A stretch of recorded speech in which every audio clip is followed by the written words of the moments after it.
Tumsifu Yesu Kristo. Wakati wa uchaguzi mwaka 1995, wakati kampeni zinaendelea nchi nzima, kuna watu walienda maeneo ya Shinyanga kijijini, na mkuu wa wilaya alienda na wagombea wa vyama mbalimbali.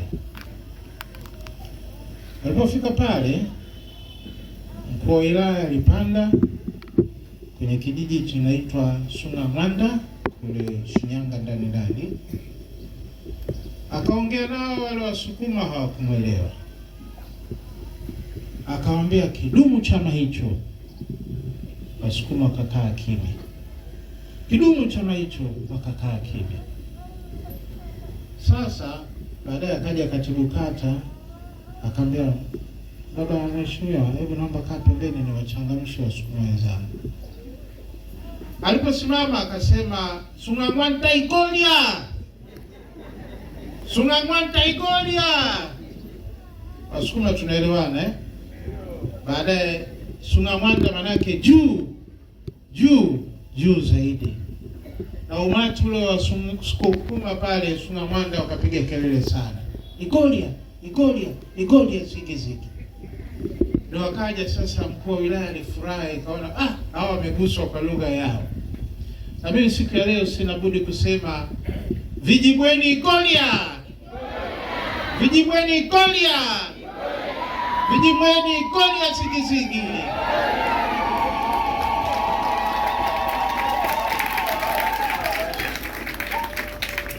Mheshimiwa Baba Paroko msaidizi Father Petro Harmo, waumini wote, nimependa nianze hivi kwanza, kabla tujahubiri, kuwapongeza kwa hali mliofika nayo sasa wana Vijibweni.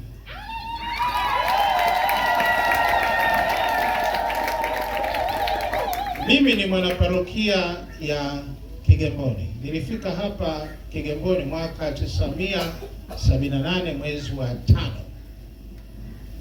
Nilifika nikiwa darasa la 5, shule niliyosoma ni ya Kigamboni. Mwalimu wangu mkuu baadaye alikuja kuwa Ndoo, na kipindi kile paroko yetu akiwa Oso la marehemu sasa, ndiye alinipeleka mimi seminari. Naijua Kigamboni toka utoto. Tukiwa parokia Vijibweni ilikuwa yajulikani hata kama kituo cha sala. Kwa kutoka hapa Mji Mwema, Kibada ilikuja baadaye sana, Mji Mwema, Geza ilikuwa ni Kigango, ukitoka hapo Mbutu, Mwongozo mpaka kule Kibiji. Kwa maendeleo yote yanayofanyika kwa parokia ya Kigamboni nayajua. Lakini spidi mnayoenda nyie Vijibweni ni kubwa sana.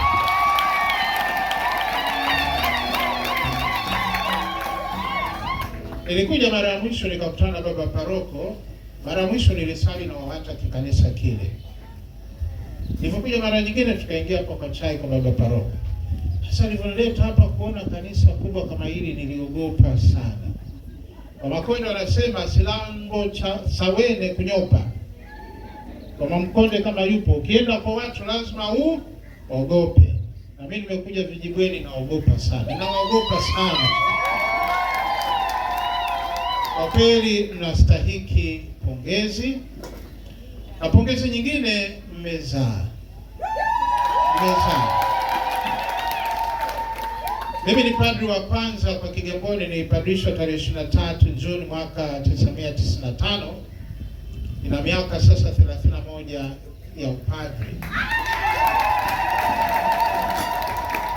Baada yangu mimi alifuata Father Novatus Maula. Alikuwa na kawa wazazi wake Nevi kule, baba alifariki kimama yupo. Baadaye akafuata Father Edwin Kigomba. Alikuwa anatoka Machava kule, alafu padri wa tatu wa Kigamboni ni Father Raymond Baula. Na padri wa 4 ambaye ni Kigamboni Vijibweni, Father Petros Taruma.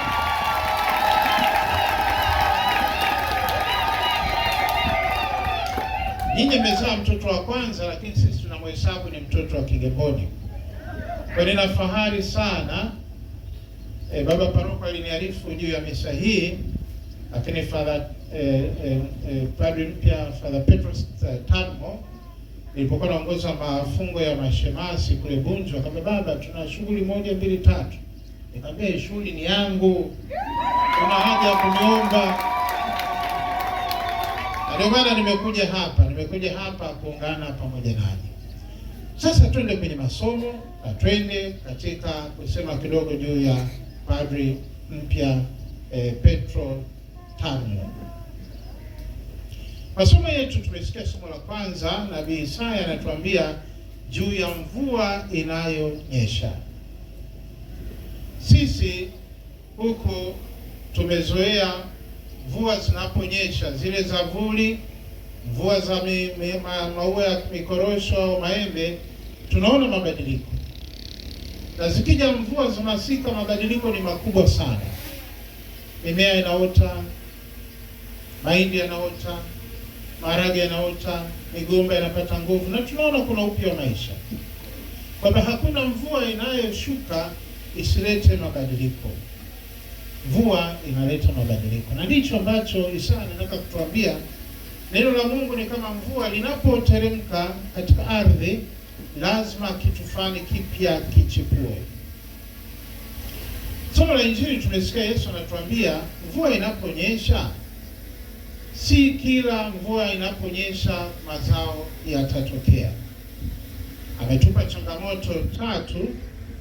4 ni udongo mzuri, lakini kuna mbegu zilizodondoka njiani, wakaja ndege wakala. Kuna mbegu zilizodondoka katika mwamba, lakini mbegu zilizodondoka katika miiba zikazongwa, hazikuzaa. Na mwisho tunasikia ni udongo mzuri. Maana yake ni nini? Maana yake ni hii: tuna mazingira matatu ambayo tunapokea neno la Mungu na tunaona linavyozaa na linavyoshindwa kuzaa. Mazingira ya kwanza ni familia zetu. Je, familia zetu ni mazingira ya kuzaa mazao 160 na 30? Tukiziangalia familia zetu za sasa, ni vigumu sana kuzaa tukaona kiwango ni kikubwa. Sababu gani? Wazazi hawaongei na watoto wao, hawalipandikizi neno katika mioyo ya watoto, na kuna sababu nyingi.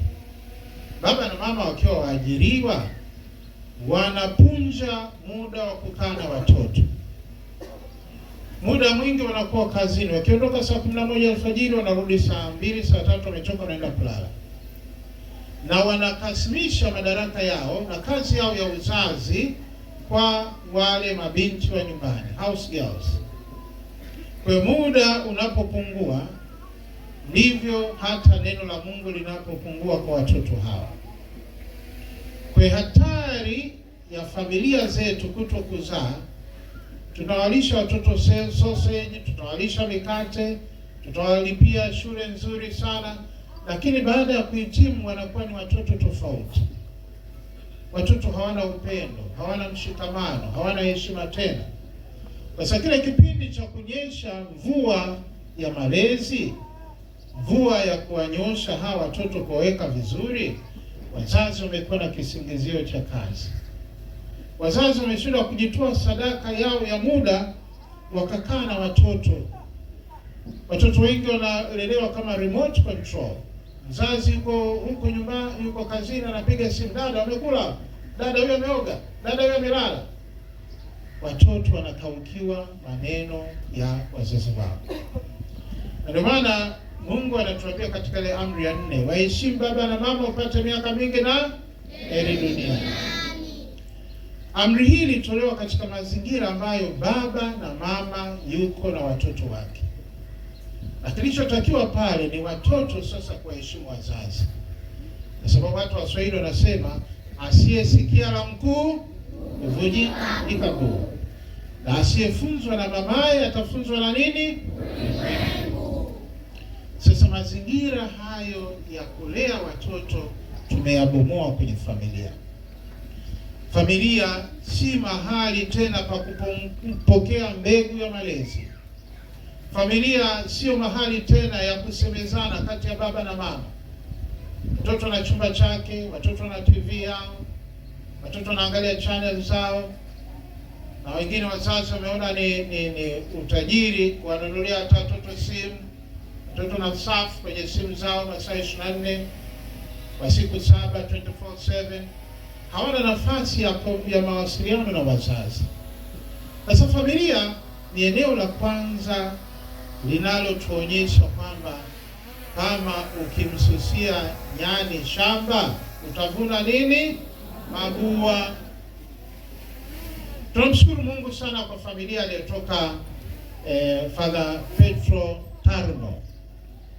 Ametoka huko Mburu ndani, amelelewa huko, amelelewa katika kulima shamba, kuchunga mifugo, kwenda huko akichota maji, ndipo akaweza kupata wito wa kwanza kutoka kwa wazazi. Akaona hawa wazazi kama wanavumilia, wanalima shamba, wanatulisha, na mimi kwa nini siku moja nisije kurisha roho za watu? Kwa hiyo hongereni sana wazazi mliozaa chema. Makofi mengi kwa.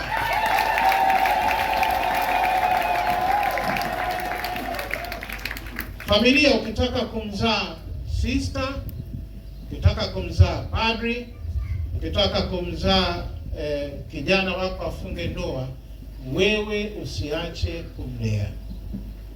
Na Kiafrika kulea tunajifunza kwa kukaa pamoja. Kukaa pamoja na watoto wako, unakaa nao, yani huachi. Kaa nao, si kwamba unawanyima uhuru, lakini kila nafasi unafundisha. Kila nafasi unafundisha. Kama Yesu alivyofanya, hakukaa darasani, hakukaa kwenye sinagogi.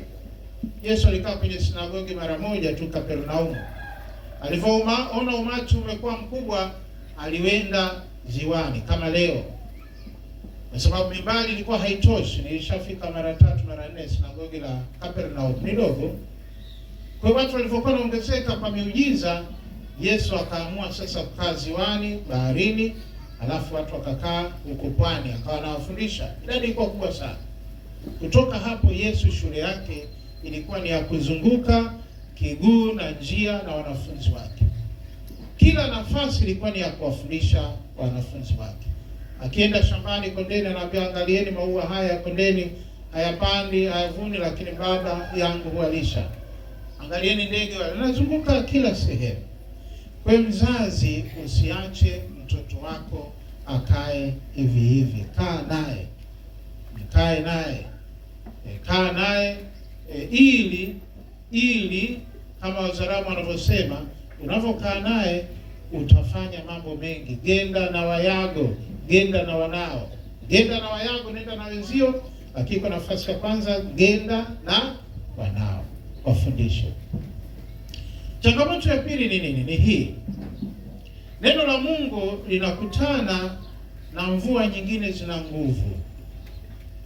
Changamoto ya mtandao, changamoto ya utandawazi, changamoto ya shule zetu.